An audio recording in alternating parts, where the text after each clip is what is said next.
Hi hello viewers, welcome back to my YouTube channel. ನಾನಿವತ್ತು ನಿಮ್ಮೆಲ್ಲರಿಗೂ crispy and ಟೇಸ್ಟಿಯಾದಂತಹ baby corn ಕಬಾಬ್ ಹೇಗೆ ಮಾಡೋದು ಅಂತ ತೋರಿಸ್ತಾ ಇದ್ದೀನಿ. ರೆಸಿಪಿ ನೋಡೋದಕ್ಕೂ ಮೊದಲು ನೀವಿನ್ನೂ ನನ್ನ ಚಾನಲ್ನ ಸಬ್ಸ್ಕ್ರೈಬ್ ಆಗಿಲ್ಲ ಅಂದರೆ ಪ್ಲೀಸ್ ಸಬ್ಸ್ಕ್ರೈಬ್ ಮಾಡಿ.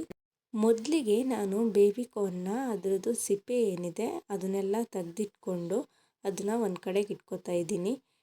ಅದನ್ನು ತೆಗೆದಿಟ್ಕೊಂಡಾದ್ಮೇಲೆ ಅದನ್ನು ಎಲ್ಲದನ್ನು ಕೂಡ ನಿಮಗೆ ಯಾವ ಸೈಜಿಗೆ ಬೇಕೋ ಆ ಸೈಜಿಗೆ ಕಟ್ ಮಾಡ್ಕೋಬೇಕಾಗುತ್ತೆ.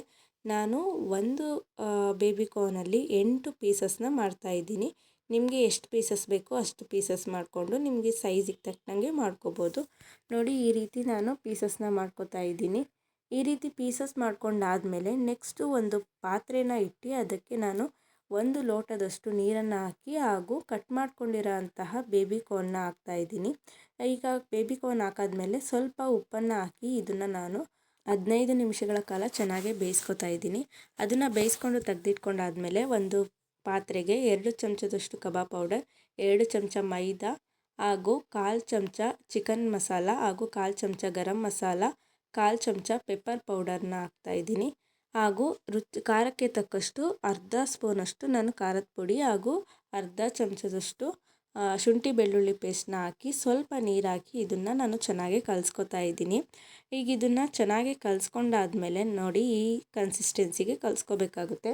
ಇವಾಗ ನಾನು ಇದಕ್ಕೆ ಬೇಯಿಸಿಟ್ಕೊಂಡಿರೋ ಅಂತಹ ಬೇಬಿ ಕಾರ್ನ್ನ ಹಾಕಿ ಚೆನ್ನಾಗಿ ಮಿಕ್ಸ್ ಮಾಡ್ತಾ ಇದ್ದೀನಿ.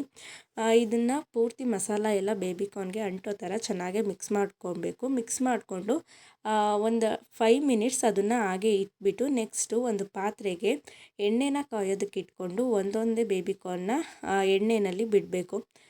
ಎಲ್ಲದನ್ನು ಬಿಟ್ಟಾದಮೇಲೆ ನಂತರ ಈಗ ಅದನ್ನು ಚೆನ್ನಾಗಿ ಕ್ರಿಸ್ಪಿ ಆಗೋವರೆಗೂ ಚೆನ್ನಾಗಿ ಫ್ರೈ ಮಾಡ್ಕೋಬೇಕಾಗುತ್ತೆ.